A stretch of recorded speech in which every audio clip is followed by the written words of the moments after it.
నమస్తే welcome to VBC on TV news నేను గౌతమి ముందుగా ఈనాటి ముఖ్యాంశాలు శ్రీకాళహస్తిలో వైభవంగా శివరాత్రి బ్రహ్మోత్సవాలు ప్రభుత్వం తరపున పట్టు వస్త్రాలు సమర్పించిన మంత్రి ఆనం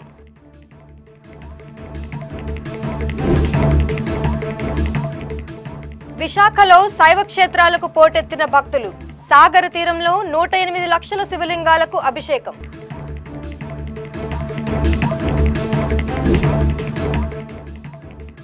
ప్రయాగ్రాజ్ సందర్శించిన మంత్రి నారాయణ బృందం కుంభమేళా తరహాలో పుష్కరాల నిర్వహణకు అధ్యయనం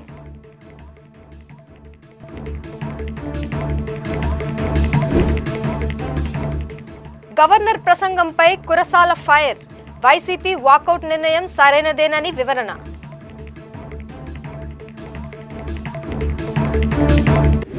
మహాశివరాత్రి పర్వదినాన్ని పురస్కరించుకుని దేవాదాయ ధర్మాదాయ శాఖ మంత్రి ఆనం రామనారాయణ శ్రీకాళహస్తి ఎమ్మెల్యే బొజ్జల సుధీర్ రెడ్డి తిరుపతి జిల్లా కలెక్టర్ వెంకటేశ్వర్లతో కలిసి శ్రీకాళహస్తీశ్వరుడికి రాష్ట్ర ప్రభుత్వం తరపున పట్టు వస్త్రాలు సమర్పించారు. ముఖ్యమంత్రి ఆదేశాల మేరకు శ్రీకాళహస్తి పరమేశ్వరుడికి పట్టు వస్త్రాలు సమర్పించడానికి వచ్చానని ఆయన తెలిపారు. మహాశివరాత్రి వేడుకలు అత్యంత వైభవంగా నిర్వహించడానికి ప్రతి ఒక్కరూ నిబద్ధతతో విధులు నిర్వహించాలని సిబ్బందిని కోరారు. బ్రహ్మోత్సవాలు ముగిసే వరకు భక్తుల కోసం జరిగిన ఏర్పాట్లను ఎప్పటికప్పుడు పరిశీలిస్తూ అవసరమైన చర్యలు చేపట్టాలని లడ్డూ ప్రసాదాన్ని ఉచితంగా అందించాలని అధికారులకు సూచించారు.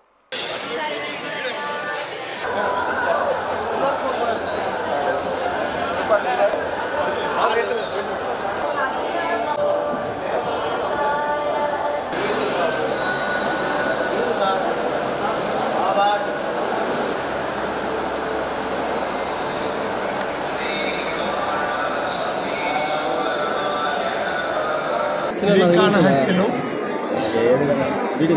జ్ఞాన ప్రసూనాంబ సమేత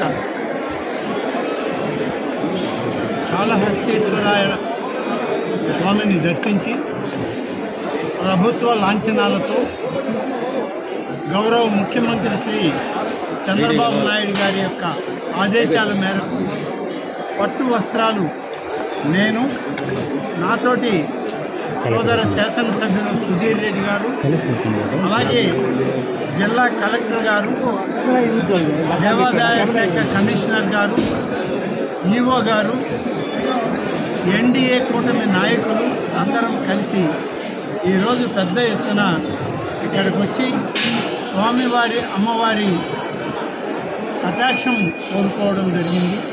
వారికి పట్టు వస్త్రాలు సమర్పించుకోవడం ఇది ప్రభుత్వ లాంఛనాల మేరకు జరిగిన. ఇది జరిగే ముందే నేను రెవెన్యూ మంత్రి గారు స్థానిక శాసనసభ్యులు జిల్లా కలెక్టర్ గారు ఎస్పీ గారు అందరం కలిసి ఇక్కడ సమీక్షించుకోవడం జరిగింది.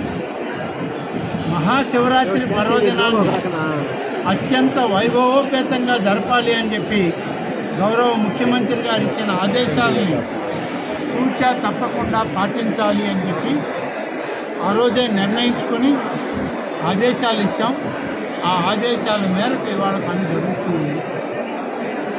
ఇప్పటికే దాదాపు ఈ సమయానికి పూర్తయ్యేటప్పటికీ దాదాపుగా 21వ తారీఖు నుంచి 5 రోజుల పాటు 1,00,000 మంది భక్తుల పైన స్వామివారిని అమ్మవారిని వీక్షించడం జరిగింది.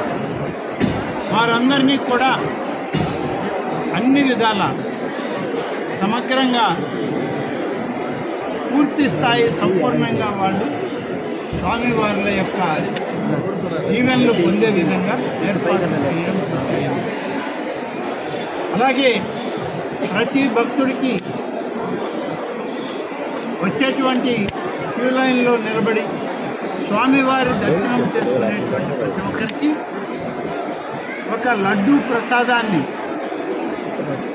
ఉచితంగా పంపిణీ చేయడానికి నిర్ణయించుకున్నాం.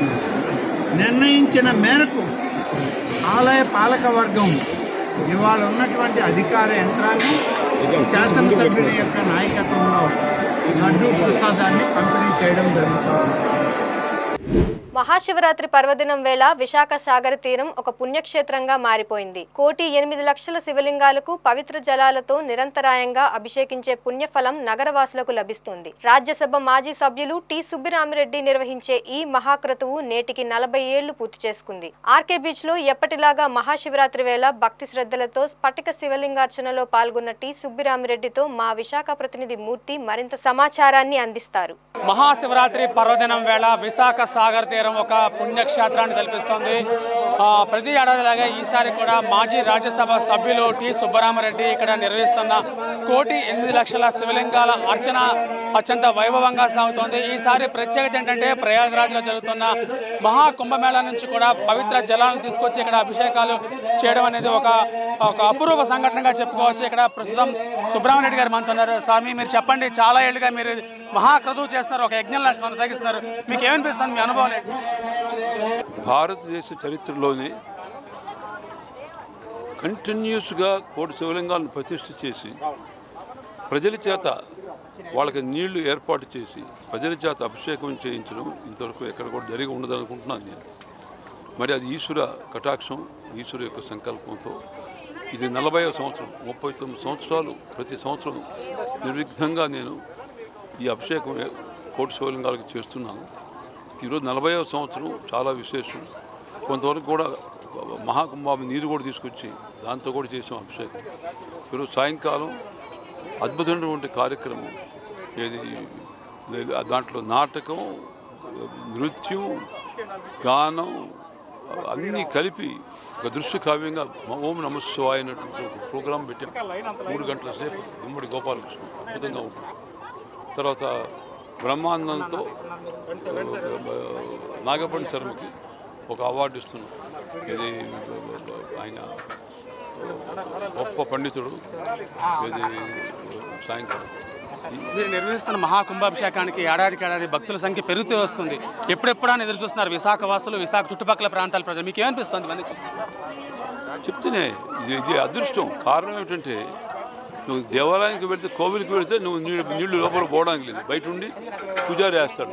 ఇది నేరుగా ఇచ్చే అవకాశం ఎక్కడుంది శివలింగానికి, ఇక్కడ ఇచ్చాం. కాబట్టి ఇది అదృష్టం. సామాన్య భక్తులు కూడా ఒక మంచి అవకాశం, ఎవరికి రాని అవకాశం మీరు ఇచ్చాను. 40 సంవత్సరాలు సొంతంగా ఖర్చు పెట్టి చేయడం అంటే ఈశ్వర కటాక్షం. ఇది ముఖ్యంగా ఎంతో వైభవంగా ఈ క్రతువును నిర్వహిస్తున్న పరిస్థితి ఉంది. భవిష్యత్తులో కూడా మరిన్ని కార్యక్రమాలు ఇలాంటివి మహాశివరాత్రి పర్వదినాలు జరగాలని చెప్పి భక్తులు కూడా విశేషంగా కోరుకుంటున్న పరిస్థితి కనిపిస్తోంది. వీడియో జర్నలిస్ట్ ప్రేమ్తో మూర్తి, వీబీసీ ఆంటీ, విశాఖపట్నం. రాష్ట్ర మున్సిపల్ శాఖ మంత్రి పి నారాయణ ప్రయాగ్రాజ్లో పర్యటించారు. మహాకుంభమేళా జరుగుతున్న తీరును, అక్కడి ప్రభుత్వం చేసిన ఏర్పాట్లను అధ్యయనం చేసేందుకు మంత్రి పలువురు అధికారులతో కలిసి ప్రయాగ్రాజ్ను సందర్శించారు. 2027వ సంవత్సరం జూలై నెలలో గోదావరి పుష్కరాలు జరగనున్న నేపథ్యంలో కుంభమేళా తరహాలో ఏర్పాట్లు చేయాలని ప్రభుత్వం నిర్ణయించి ఈ మేరకు మంత్రి కుంభమేళాలో క్షేత్రస్థాయి ఏర్పాట్లను పరిశీలించారు. బోటులో త్రివేణి సంగమం వరకు ప్రయాణించి ఘాట్ల వద్ద ఏర్పాట్లను, పారిశుద్ధ్య నిర్వహణ, వ్యర్థాల నిర్వహణ తదితర అంశాలను అధ్యయనం చేశారు. అలాగే ప్రయాగ్రాజ్లోని కుంభమేళా అథారిటీ ఆఫీసును, కమాండ్ కంట్రోల్ సెంటర్లను మంత్రి బృందం పరిశీలించింది. మంత్రి వెంట మున్సిపల్ శాఖ director Sampath Kumar, Rajahmundry municipal commissioner Ketan Garg ఈ పర్యటనలో పాల్గొన్నారు.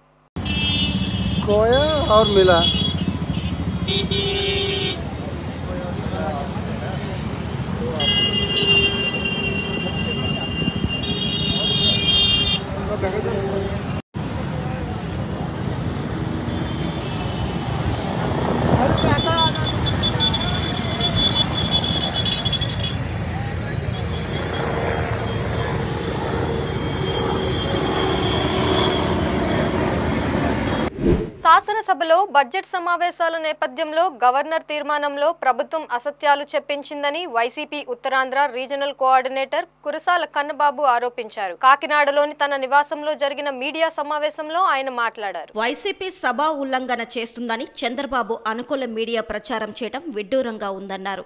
అసలు సభా మర్యాదలో చూస్తూ ఉంటే మీరు ఎప్పుడు రూల్స్ బ్రేక్ చేయలేదా అన్నట్టుగా ప్రభుత్వం తీరు ఉందని ఆక్షేపించారు. గతంలో గవర్నర్ని ఎప్పుడు గౌరవించలేదని, సభా మర్యాదలు ఎప్పుడైనా చంద్రబాబు నాయుడు పాటించారా అని ప్రశ్నించారు. యనమల రామకృష్ణుడు స్పీకర్గా ఉన్న సమయంలో చంద్రబాబును ముఖ్యమంత్రిగా ప్రకటించుకున్న సమయంలో ఎన్టీఆర్కు కనీసం మైక్ ఇవ్వకుండా సభా మర్యాద ఉల్లంఘన చేయలేదా అని గుర్తు చేశారు. నిన్న జరిగిన సభలో వైసీపీ సభ్యుల వల్ల ఎక్కడైనా అవాంఛనీయ సంఘటన జరిగిందా అని నిలదీశారు. గవర్నర్ ప్రసంగానికి నిరసనగానే వైసీపీ వాకౌట్ చేసిందన్నారు. గవర్నర్ ప్రసంగం ధన్యవాదాలు తీర్మానంలో చంద్రబాబు తీరు చూస్తే సినిమాలో డైలాగ్లా ఉందని, ఎవరు డప్పు వాళ్లే కొట్టుకోవాలి అన్నట్టు చంద్రబాబు తీరు ఉందన్నారు. గౌరవ సభలో ఇంత పచ్చిగా అబద్ధాలు చెప్పడం ఆశ్చర్యంగా ఉందన్నారు. రాష్ట్రంలో బడ్జెట్ సమావేశాలు, అసెంబ్లీ సమావేశాలు ప్రారంభమైనాయి. ఈ సమావేశాలు నిన్న ప్రారంభమైతే నిన్నటి నుంచి జరుగుతున్న చర్చ కానీ, ఇవాళ గవర్నర్ ప్రసంగానికి ధన్యవాదాల తీర్మానంలో గౌరవ ముఖ్యమంత్రి చంద్రబాబు నాయుడు గారు, వాళ్ళ పార్టీ నాయకులు, మంత్రులు మాట్లాడుతున్న తీరు కానీ చాలా ఆశ్చర్యంగా ఉంది. అలా ఉదయం నుంచి ఇవాళ టీవీలు చూస్తుంటే సభా మర్యాదలు, గవర్నర్లు, గౌరవాలు, అసలు అవన్నీ వాళ్ళు మాట్లాడుతుంటే అబ్బో వీళ్ళు చాలా పునీతులు, వీళ్ళు పెద్ద ఋషి పొంగవులు, వీళ్ళంతా చాలా శాంతి కాముకులు, రూల్స్ని ఎప్పుడు బ్రేక్ చేయరు, వీళ్ళంతా నిబద్ధత కలిగిన నాయకులు ఇంకెవ్వరూ ఉండరు, గతంలో ఎప్పుడు పాపం వీళ్ళు ఏం చేయలేదని అనుకుంటారు ఎవడన్నా చూస్తే పిట్ట కథలు వింటే. గవర్నర్ని గౌరవించలేదు వైఎస్ఆర్ పార్టీ నాయకులు అని చెప్పి పొద్దుటి నుంచి ప్రచారం చేస్తున్నారు. అసలు చాలా చిత్రం, ఈ రాష్ట్రంలో సభా మర్యాదల్ని మంట కలిపే కార్యక్రమానికి ఎవరైనా శ్రీకారం చుడితే అది చంద్రబాబు నాయుడు గారి హయాంలోనే మొదలైంది. మీకు బాగా గుర్తుంటే ఎన్టీ రామారావు గారిని దింపేసినప్పుడు యనమల రామకృష్ణ గారు స్పీకర్గా ఉండి చంద్రబాబు నాయుడు గారిని ముఖ్యమంత్రిగా వారే ప్రకటించుకుని సాక్షాత్తు ఆనాటికి సభానాయకుడిగా ఉన్న ఆయన బొమ్మ పెట్టి గెలిచిన నాయకులు కనీసం ఎన్టీ రామారావుకు మైక్ ఇవ్వలేదు. వీళ్ళ సభా మర్యాదల గురించి లెక్చర్లు కొడుతున్నారు. పోనీ గవర్నర్లకి గౌరవాల గురించి మాట్లాడుతున్నారు. ఇది బాగా గుర్తుంటే 2009-2014 మధ్య ఆ సభలో నేను కూడా ఆ రోజు శాసనసభ్యుడిగా ఉన్నా. ఆ సభలో ఆనాటి తెలుగుదేశం పార్టీ శాసనసభ్యుడిగా ఉన్న రేవంత్ రెడ్డి గారు, ఈరోజు ఆయన తెలంగాణకు ముఖ్యమంత్రిగా ఉన్నారు. చంద్రబాబు నాయుడు గారి తరఫున చాలా కీలకంగా రాజకీయాలు చేసి చాలా హుషారుగా రాజకీయాలు చేసే నాయకుడిగా ఉండి ఆ రోజు నరసింహన్ గారు గవర్నర్గా ఉంటే ఆయన వైఖరికి నరసింహన్ గారే బిత్తరపోయి ఆ తర్వాత ఆగ్రహం వ్యక్తం చేశారు. ఈయన మైకులు విరుచుకుంటూ వెళ్ళి పోడియం దగ్గరికి వెళ్ళి పేపర్లు చింపి వీళ్ళందరూ ఆయన ముఖాన పేపర్లు కొట్టారు. మీరు కావాలంటే పాత వీడియోలు తీసుకుని చూడండి. అంతెందుకు, మొన్న సభలో రీసెంట్గా సభలో హరిచందన్ గారు గవర్నర్గా ఉన్నప్పుడు ఆయన ప్రసంగాన్ని ఏ విధంగా అడ్డుకున్నారు, ఏ విధంగా అల్లరి చేశారు, ఏ విధంగా గేలి చేశారు, ఏ విధంగా ఆయన్ని కించపరిచారో కళ్ళారా మేమందరం చూసాం. మహాశివరాత్రి పురస్కరించుకుని పల్నాడు జిల్లా కోటప్పకొండలో మహాశివరాత్రి వేడుకలు వైభవంగా జరుగుతున్నాయి. తెల్లవారుజామున 2 గంటలకు బిందె తీర్థంతో ఉత్సవాలు ప్రారంభమయ్యాయి. త్రికోటేశ్వరునికి ప్రత్యేక అభిషేకాలు, అలంకరణ, హారతి నిర్వహించారు. నరసరావుపేట ఎమ్మెల్యే జదలవాడ అరవింద్ బాబు దంపతులు ప్రత్యేక పూజల్లో పాల్గొన్నారు. శివరాత్రి వేడుకలతో త్రికూటాద్రి పరిసరాలు శివనామస్మరణతో మారుమోగుతున్నాయి. దేశ నలుమూలల నుండి భక్తులు భారీగా ఆలయానికి చేరుకున్నారు. భక్తులకు ఎలాంటి అసౌకర్యం కలుగకుండా అధికారులు ఏర్పాట్లు చేశారు.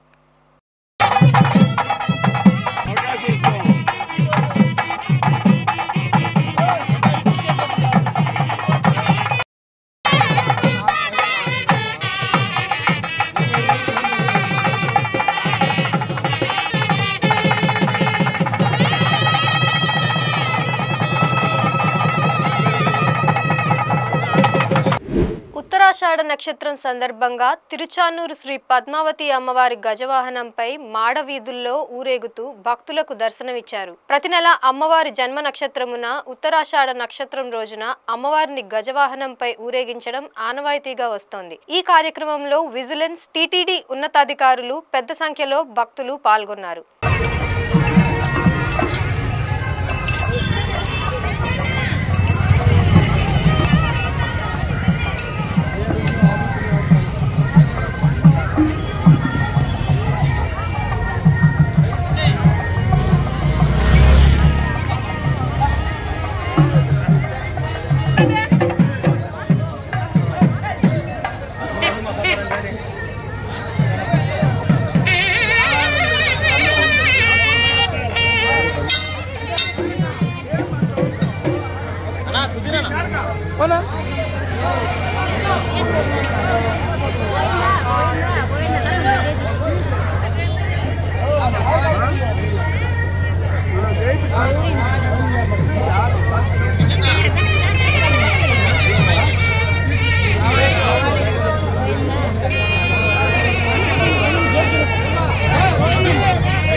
కోట ఉరట్ల మండలం రాజుపేట గ్రామంలో ఉన్న పతంజలి ఆయిల్ పామ్ సంస్థ నర్సరీ మేనేజ్మెంట్ లో శిక్షణా కార్యక్రమం నిర్వహించింది. సవిత్ కంపెనీ సౌజన్యంతో జరిగిన శిక్షణా కార్యక్రమంలో మలేషియాకు చెందిన అజ్మాన్ కంపెనీ నిపుణులు బృందం పాల్గొని పామ్ చెట్ల పెంపకం, నిర్వహణ తదితర అంశాలపై రైతులకు అవగాహన కల్పించారు. పామ్ ఆయిల్ పంటలో అధిక దిగుబడుల కోసం ఏ విధంగా సాగు చేయాలి అనే అంశంపై అవగాహన కల్పించారు. ఈ కార్యక్రమంలో Patanjali general manager TV Ramana సిబ్బంది పాల్గొన్నారు.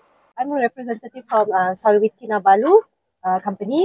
We're one of the government-linked company in Sabah State under Malaysian government.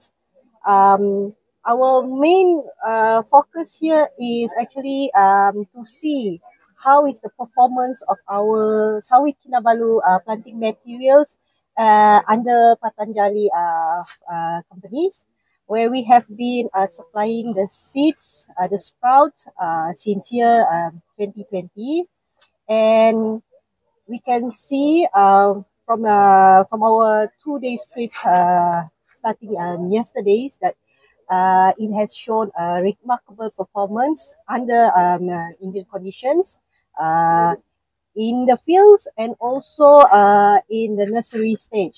I would like to also congratulate Patanjali Group's management and the fields where they have shown great efforts in producing, in maintaining their estates, their fields and their nurseries conditions up to a level that is beyond what we can say beyond the normal satisfactory conditions.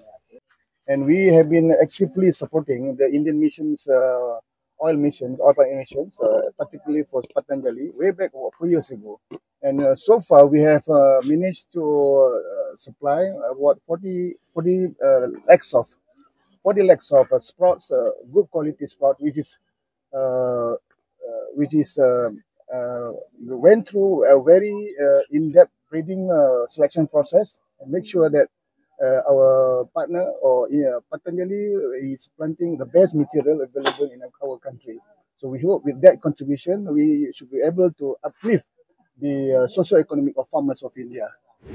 తూర్పు గోదావరి జిల్లా తాళ్లపూడి మండలం తాడిపూడి వద్ద ఘోర విషాదం చోటు చేసుకుంది. గోదావరిలో శివరాత్రి స్నానం కోసం దిగి 5 యువకులు గల్లంతయ్యారు. ఒక యువకుడు మృతదేహం లభ్యం కాగా పోలీసులు గజ ఈతగాళ్ల సహాయంతో గాలింపు చర్యలు చేపట్టారు. ఈ తెల్లవారుజామున తిరుమలశెట్టి పవన్, పడాల దుర్గాప్రసాద్, ఆనిశెట్టి పవన్, గర్రె ఆకాష్, పడాల సాయి అనే 5 యువకులు నదిలో స్నానానికి వెళ్లి నది లోతును గుర్తించకపోవడంతో నీటిలో మునిగిన క్రమంలో ఒకరినొకరు రక్షించుకోవడానికి ప్రయత్నించి అందరూ గల్లంతయ్యారు.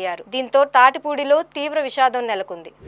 నవనిర్మాణ్ రైతు ఉత్పత్తిదారుల కంపెనీ ఆధ్వర్యంలో త్వరలో జీడి పండ్ల జ్యూస్ తయారీ కేంద్రాన్ని, జీడి పిక్కల ప్రాసెసింగ్ ప్లాంట్ ను నెలకొల్పనున్నట్లు గంధం ఫౌండేషన్ సీఈఓ గంధం లక్ష్మీ సునీత తెలిపారు. అనకాపల్లి జిల్లా నర్సీపట్నంలోని నవనిర్మాణ్ సమితి కార్యాలయంలో జరిగిన కార్యక్రమంలో రైతులను ఉద్దేశించి ఆమె మాట్లాడుతూ గత 20 సంవత్సరాలుగా జాతీయ, అంతర్జాతీయ స్థాయిలో సుమారు 7 ప్రాజెక్ట్స్ ద్వారా పలు సంస్థలతో కలిసి మార్కెటింగ్ కార్యక్రమాలు చేపట్టడం జరుగుతున్నట్లు పేర్కొన్నారు. రైతులకు అవసరమైన ఫుడ్ ప్రాసెసింగ్ యూనిట్లు ఏర్పాట్లు చేస్తామని, గిరిజన ప్రాంతాలలో పండే పంటలకు మార్కెటింగ్ సౌకర్యం కల్పిస్తామని చెప్పారు. గిరిజనులకు ఆర్థిక పరిపుష్టి కలిగేలా కేంద్ర రాష్ట్ర ప్రభుత్వాల నుండి సహకారం అందిస్తామని వివరించారు. ఈ కార్యక్రమంలో Navnirman Samiti projects director A Shivakumar, lift rural development welfare society కార్యదర్శి సిహెచ్విఎస్ఆర్ ప్రసాద్, గంధం ఫౌండేషన్ ఆర్థిక సలహాదారుడు శ్రీరామకృష్ణ తదితరులు పాల్గొన్నారు. నర్సీపట్నం ప్రాంతంలోని మన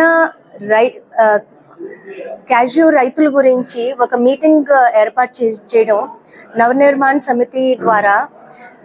యాజ్ అ గంధం అగ్రో నేను మన ఏంటి క్యాష్యూ ఏమంటారు జీడి పంటని ఏ విధంగా మనం ఒక మంచి ప్రైజ్కి అంటే కొనుగోలు ధర మనకి ఎలాగ రాబడతాము, మనకి ఎలాంటి బయర్స్ రావాలి, ఎలాంటి విధంగా మనం దాన్ని ప్రాసెసింగ్ యూనిట్ చేస్తూ దానికి మనం మార్కెట్ ఎక్కించాలన్న మీటింగ్ ఇవాళ జరిపించినందుకు చాలా సొల్యూషన్స్ అన్నది మేము తీసుకొచ్చాం. ఎందుకంటే గత 20 సంవత్సరాల నుంచి మేము రీటైల్లోని యాజ్ అ గంధం ఫ్యాషన్స్గా ఉన్నాం. దాన్ని బేస్ చేసుకొని గంధం అగ్రోని గత 3 years నుంచి 8 ప్రాజెక్ట్స్ అగ్రో ప్రాజెక్ట్స్ మేము చేసాం. మన ఆంధ్ర స్నాక్స్ని లేదా మన డ్రై ఫ్లవర్స్ ఆర్ ఒక సబ్సిడీస్లోని మంచి విత్తనాలు, ఆర్గానిక్ విత్తనాలు ఏ విధంగా తీసుకురాగలమో. ఎందుకంటే మన ఆంధ్ర మొత్తం ఆల్ ద డిస్ట్రిక్ట్స్ కంప్లీట్ ఒక green belt, known as a green belt. అంటే మనకి ఇక్కడ పండించుతున్న పంటని ఏ విధంగా మనం గిట్టుబాటు ధర తీసుకురాగలమో అన్నదే ఒక బేస్ని పెట్టుకొని గంధం అగ్రో ఈ రోజు ఇక్కడ నర్సీపట్నంలోని ఒక మీటింగ్ని ఏర్పాటు పరిచి ఏ విధంగా మనం నెక్స్ట్ యూనిట్ అంటే ఒక ప్రాసెసింగ్ యూనిట్ అక్కడి నుంచి వాల్యూ అడిషన్, మన క్యాష్యూని ఒక వాల్యూ అడిషన్ని తీసుకొని దానికి మనం మార్కెట్కి ఎలాగ అందించగలమో అన్న ప్రాసెస్ మాట్లాడుకున్నాం. మన రైతుల నుంచి మంచి స్పందన వచ్చినందుకు చాలా ఆనందపడుతున్నాం. లోని 5 రకాలైన మిల్లెట్స్ మనం పండిస్తున్నాం. అసలు ప్రపంచం ఏదో ఒక దారిలోకి వెళ్తున్న దానికి మనం ఇంకా చాలా వెనకపడి ఉన్నాం. అదే కనుక మనం మన యూనిట్స్ చెన్నై కాదు లేకపోతే బెంగళూరు కాకుండా ఇక్కడే మనం చేస్తే 5 పండించిన పంటలు అంటే మిల్లెట్స్ పండించిన పంటల్ని మనం వాల్యూ అడిషన్ చేసి కుకీస్ విధంగా లేదా పౌడర్ విధంగా ఆర్ బ్రేక్ఫాస్ట్ గురించి ఎన్నో మనం వాల్యూ అడిషన్స్ చేయగలం. మన యువతకి ఒక కొత్త దారి చూపిస్తూ ఒక ఎంప్లాయ్మెంట్ జనరేషన్ చేస్తూ అగ్రికల్చర్లోనే చైనా ఏ విధంగా ఎదిగిందో నెక్స్ట్ లెవెల్కి ఇండియా ఎదగలుగుతుంది. ఎందుకంటే మనకున్న రిసోర్సెస్ ఏ కంట్రీలోని కూడా లేదు. ఒక అమెరికా చూసుకోండి, అది సెల్ఫ్ సస్టైన్ కాదు, సింగపూర్ కూడా కాదు, కానీ వాళ్ళ డాలర్ రేట్స్ ఎక్కువ. వాళ్ళకి ఎక్కడి నుంచి వస్తున్నాయి? మన ఇండియా నుంచే వస్తుంది. మన నర్సీపట్నం నుంచి క్యాష్యూ వెళ్తుంది, టర్మరిక్ వెళ్తుంది. At the same time Araku నుంచి కాఫీ వెళ్తుంది, పెప్పర్ వెళ్తుంది. మన అనకాపల్లి నుంచి బెల్లం వెళ్తుంది. రికగ్నిషన్ ఎక్కడ? G20లోని మన కాఫీని మోదీ గారే ఇంట్రడ్యూస్ చేశారు.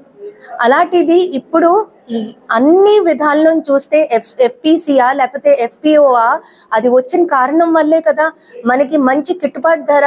ఏ ప్రోడక్ట్ అయితే ఆ ప్రోడక్ట్కి ఒక SBOని క్రియేట్ చేస్తూ దానికి ఒక గిట్టుబాటు ధర తీసుకొస్తూ దాన్ని ఏ విధంగా మార్కెట్ చేయాలి అని ప్రయత్నిస్తున్నాం గత 3 సంవత్సరాల నుంచి. అదే ప్రయత్నం మేము క్యాష్యూ కూడా ఇక్కడ నర్సీపట్నంలోని నవనిర్మాణ్ సమితి ద్వారా అది చేద్దామని మేము ముందుకొచ్చాం. అంబేద్కర్ కోనసీమ జిల్లా కపిలేశ్వరపురం మండలం కోరుమిల్లి గ్రామం ఇలవేల్పు సుంకరవారి సత్తెమ్మ తల్లి జాతర అత్యంత వైభవంగా నిర్వహించారు. మహిళలతో సహా వేలాది మంది భక్తులు వెంట రాగా గోదావరి నదిలో స్నానం ఆచరించారు. ప్రతిరోజు సత్తెమ్మ తల్లి ఆలయం వద్ద పంబలవారు జానపద గేయాలు ఆలపిస్తూ అమ్మవారు కథ ఆలపించారు. రాత్రి పలు సాంస్కృతిక కార్యక్రమాలు, అసాధుల గరగ నృత్యాలు ఏర్పాటు చేసి అమ్మవారి జాతర ఘనంగా నిర్వహించారు. ఆలయం ప్రాంగణంలో ఏర్పాటు చేసిన విద్యుత్ దీపాల అలంకరణ, బాణాసంచా కాల్పులు భక్తులను విశేషంగా ఆకట్టుకున్నాయి. ఉత్సవాల్లో భాగంగా బుధవారం అమ్మవారికి సాంప్రదాయబద్ధంగా అనుపు ఉత్సవం నిర్వహించారు. కాకినాడ జిల్లా జగ్గంపేట మండలం ఇరిపాక శ్రీ భ్రమరాంబిక సమేత మల్లికార్జున స్వామి కోటిలింగేశ్వర స్వామి ఆలయంలో మహాశివరాత్రి వేడుకలు అంగరంగ వైభవంగా జరిగాయి. కోటిలింగాల రేవులో భక్తులు పుణ్యస్నానాలు ఆచరించారు. ఆలయం తెల్లవారుజాము నుంచే శివనామస్మరణతో మారుమోగిపోయింది. శ్రీ భ్రమరాంబిక సమేత మల్లికార్జున స్వామి వారిని వేలాదిగా తరలివచ్చి భక్తులు దర్శించుకున్నారు. భక్తులకు TTD board member Jaggampeta MLA Jyothula Nehru పర్యవేక్షణలో సకల సదుపాయాలు కల్పించారు.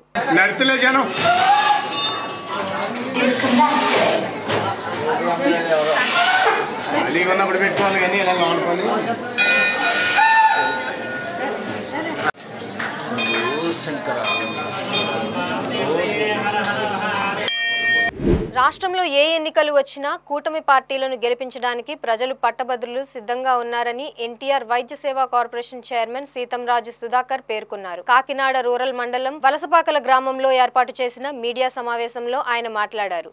ప్రభుత్వ ఉద్యోగులు, ఉపాధ్యాయులకు అనేక రకాల ప్రయోజనాలు కలిగేలా పాలన చేస్తుందని గుర్తు చేశారు. ఎమ్మెల్సీ ఎన్నికల్లో కూటమి పార్టీ బలపరిచిన పేరాబత్తుల రాజశేఖర్ ను గెలిపించవలసిందిగా గ్రాడ్యుయేట్స్ ను కోరారు. సెట్టిబలిజీ రాష్ట్ర కార్పొరేషన్ చైర్మన్ కుడుపూడి సత్యబాబు మాట్లాడుతూ ప్రతి ఓటరు కూటమి అభ్యర్థిని గెలిపించే దిశగా ఉన్నారని ధీమా వ్యక్తం చేశారు. కాకినాడ రూరల్ నియోజకవర్గం టీడీపీ కోఆర్డినేటర్ పిల్లి సత్యనారాయణమూర్తి కూడా మాట్లాడారు. మీడియా సమావేశంలో మాజీ ఎమ్మెల్యే పిల్లి అనంతలక్ష్మి పాల్గొన్నారు. మా పిల్లి సత్యబాబు గారు ఆధ్వర్యంలో కానీ, మా అబ్దుల్ గారు చైర్మన్ గారు కొడుకుడు గారు కానీ, మా పంతం నానాజీ గారు ఎమ్మెల్యే కూటమి తాలూకా ఎమ్మెల్యే కానీ, ఎంపీ గారు కానీ, మా రాజ్యసభ సభ్యులు కానీ చాలా ఐకమత్యంగా చాలా బ్రహ్మాండంగా ఈ తాలూకా ఎన్రోల్మెంట్ కానీ, ఈ ప్రచారం నడిపించడంలో భాగం కానీ, సమాయత్తం చేయడంలో కేడర్ను కానీ అన్నింటికన్నా ముందు వరుసలో ఉన్నారు. 10% ఓట్లు అంటే చిన్న విషయం కాదు. సుమారుగా 2 కలిపి 35,000 ఓట్లు దరిదాపు ఉన్నాయి. టోటల్ 330 340 ఉంటే 35,000 10 to 11% ఓట్లు ఈ కాకినాడ నుంచే ప్రాతినిధ్యం వహిస్తున్నారు ఓటర్స్. ముఖ్యంగా సిటీస్ లో మీ అందరికీ తెలుసు, తెలుగుదేశం తాలూకా కూటమిలో ఎక్కువ క్రెడిబిలిటీ సిటీస్ లోనే తెలుగుదేశానికి ఉంది. మరి వైజాగ్ చూడండి, విజయవాడ చూడండి, గుంటూరు 2014లో మీరు కంపేర్ చేసుకున్న జనరల్ ఎలక్షన్ లో, 2019లో చూసుకున్నా, 2024లో చూసినా సిటీస్ లో జయకేతనంలో ఆ పోల్ పర్సంటేజ్ లో కానీ, విన్నింగ్ పర్సంటేజ్ లో కానీ జయత్ర యాత్ర కొనసాగింది. అలాంటిది పట్టణాలు చాలా ఉన్నాయి ఉభయ గోదావరి జిల్లాల్లో. తణుకు, తాడేపల్లిగూడెం, భీమవరం, ఏలూరు, కాకినాడ, అమలాపురం, రాజమండ్రి ఇలాంటి పట్టణాల్లో ఓటర్ సంఖ్య చాలా ఎక్కువగా ఉంది. ఇలాంటి ఓటర్ సంఖ్య ఉండటం వల్ల విజయకేతనం ఎగరేయడానికి కావలసిన అన్ని అవకాశాలు చాలా మెండుగా ఉన్నాయి. మామూలుగా కాకుండా చాలా మెండుగా ఉన్నాయి. సో ఇలాంటి ఎలక్షన్ ద్వారా మరొకసారి వైసీపీకి ప్రజలు బుద్ధి చెప్పనున్నారు. వైసీపీ పేరుకి పోటీ చేయట్లేదు కానీ రకరకాల మార్గాల్లో ఈ ఎలక్షన్ ని తెలుగుదేశం నుంచి ఎలా మనం కమ్యూనిస్ట్ కానీ పలానా వారికి కానీ ఎలా అందజేయాలనే ఒక వెయిన్ హోప్ తో వాళ్ళు పనిచేస్తున్నారు. గత 4 రోజుల నుంచి కూడా పేరాబత్తుల రాజశేఖర్ గారికి మద్దతుగా ఇక్కడ కాకినాడ గవర్నర్ పిల్లి సత్యబాబు గారు, అలాగే పంత నానాజీ గారు, ఇక్కడ సీతారాం సుధాకర్ గారు ఇక్కడ ఎన్నికల అబ్జర్వర్గా వచ్చారు. పర్మనెంట్ గా గత 3 సంవత్సరాల నుంచి కూడా 2 సంవత్సరాల నుంచి కూడా ఇక్కడే పనిచేస్తున్నాను అబ్జర్వర్గా. ఈ 4 రోజుల నుంచి కూడా ప్రతి ఓటర్ని కూడా ఓటికి 3 సార్లు కలవడం జరిగింది. అలాగే ఈరోజు మార్నింగ్ నుంచి కూడా హాస్పిటల్స్ అన్ని కూడా సందర్శించి వాళ్ళకు కూడా ఓటు అడగడం జరిగింది. ఏదైనా ఈరోజు సాయంత్రం 5 గంటలతో ఈ కార్యక్రమం పూర్తవుతుంది కాబట్టి ఈ 4 రోజుల నుంచి కూడా ఈ ప్రచారాన్ని జనాల్లో తీసుకెళ్లి మీ అందరితో కూడా మాట్లాడాలని చెప్పి ఈరోజు లాస్ట్ రోజు కాబట్టి మీ అందరితో కలవడం జరుగుతుంది. ముఖ్యంగా పేరాబత్తుల రాజశేఖర్ గారిని మీ పాత్రికేయుల వైపు నుంచి కూడా చాలా సహకారాలు అందించారు ఈ నెల రోజుల నుంచి కూడా. మీ అందరికీ ధన్యవాదాలు. కాకినాడ రూరల్లో ప్రజానీకానికి ముఖ్యంగా పేరాబత్తుల రాజశేఖర్ గారి విజయానికి మీరందరూ కూడా పనిచేయాలని, రేపు 27వ తారీఖు నాడు పోలింగ్ను ఉపయోగించుకుని ప్రతి ఒక్కరూ కూడా పోలింగ్ బూత్లకు వెళ్ళి ఏదైతే మేము ఈ నెల రోజుల నుంచి కూడా మీకు చెప్పామో మొదటి ప్రాధాన్యత ఓటు పేరాబత్తుల రాజశేఖర్ గారికి వేసి అఖండ మెజార్టీతో గెలిపించి కూటమి ప్రభుత్వానికి మద్దతు ప్రకటించే విధంగా పేరాబత్తుల రాజశేఖర్ గారి విజయానికి మీరు అందరూ కూడా కలిసి పనిచేయాలని చెప్పి రేపు 27వ తారీఖున అందరూ కూడా మన కార్యకర్తలందరూ కూడా జనసేన, తెలుగుదేశం, బీజేపీ మొత్తం 3 కార్యకర్తలు కూడా ఓటర్స్ అందరికీ అందుబాటులో ఉండి కంపల్సరీ ఉదయం 8 గంటల నుంచి సాయంత్రం 4 గంటల వరకు పోలింగ్ స్టేషన్లు ఉంటాయి. ప్రతి ఒక్కరు కూడా ఓటు హక్కును వినియోగించుకుని, ముఖ్యంగా పట్టభద్రులు, ఈ ఉభయ గోదావరి జిల్లాలో ఉన్న వాళ్ళందరూ కూడా ఈ ఓటు హక్కును వినియోగించుకుని పేరాబత్తుల రాజశేఖర్ గారి విజయానికి అందరూ కూడా పనిచేయాలని చెప్పి మనస్ఫూర్తిగా కోరుకుంటూ, ఈ అవకాశం ఇచ్చి ఈ నెల రోజుల నుంచి కూడా ఎంతో సపోర్ట్ గా ఉన్న మా పిల్లి సత్యబాబు గారు కానీ, అలాగే నారాయణ గారు కానీ, మొత్తం తెలుగుదేశం నాయకులు కానీ, బీజేపీ నాయకులు కానీ, జనసేన నాయకులు కానీ అందరూ కూడా నా నమస్కారాలు తెలియజేస్తూ సెలవు తీసుకుంటాను. ఈ వార్తలు ఇక్కడితో సమాప్తం. మరిన్ని విశేషాలతో మళ్ళీ కలుద్దాం.